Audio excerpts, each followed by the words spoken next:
கடந்த உள்ளூராட்சி மன்ற தேர்தலிலே வெற்றி பெற்ற தேசிய மக்கள் சக்தி மன்னார் மாவட்டத்திலே 19 உறுப்பினர்களை ஆகக்கூடிய உறுப்பினர்களை தேசிய மக்கள் சக்தி தான் பெற்றிருக்கின்றது.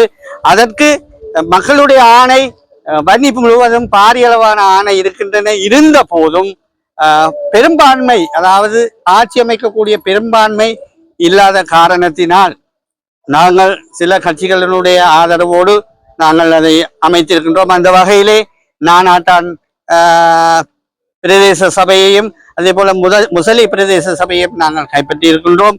அதற்கு அது மட்டுமல்லாமல் மாந்தை மேற்கு விசேடமாக மாந்தை மேற்கு பிரதேச சபையிலே நாங்கள் பிரதி தவிசாளர் பதவியினை எமது தேசிய மக்கள் சக்தி உறுப்பினர் பெற்றிருக்கின்றார். இதற்கு முழுமையாக ஆதரவு வழங்கிய ஜனநாயக மக்கள் முன்னணி, அதாவது DTNA சங்க கட்சி ஆதரவு வழங்கியிருந்தது.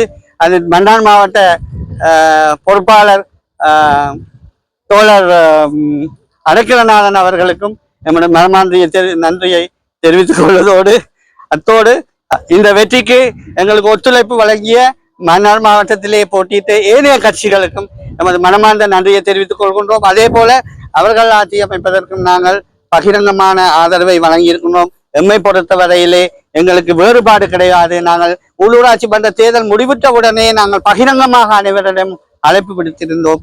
அந்த வகையிலே எமக்கு ஒத்துழைப்பு வழங்கிய அந்த கட்சி அந்த அரசியல் கட்சிகளுக்கும் நன்றியை தெரிவித்துக் கொண்டு எங்களை நம்பி தெரிவு செய்த இந்த மக்களுக்கான நிச்சயமான அவர்களது எதிர்பார்ப்புக்கான சேவை எங்களது பிரதேச சபை நகர சபை உறுப்பினர்களால் நிச்சயமாக எதிர்காலத்தில் இந்த மக்களுக்கு பெற்றுக் கொடுக்கப்படும் என்பதை தெரிவித்துக் கொள்கிறேன்.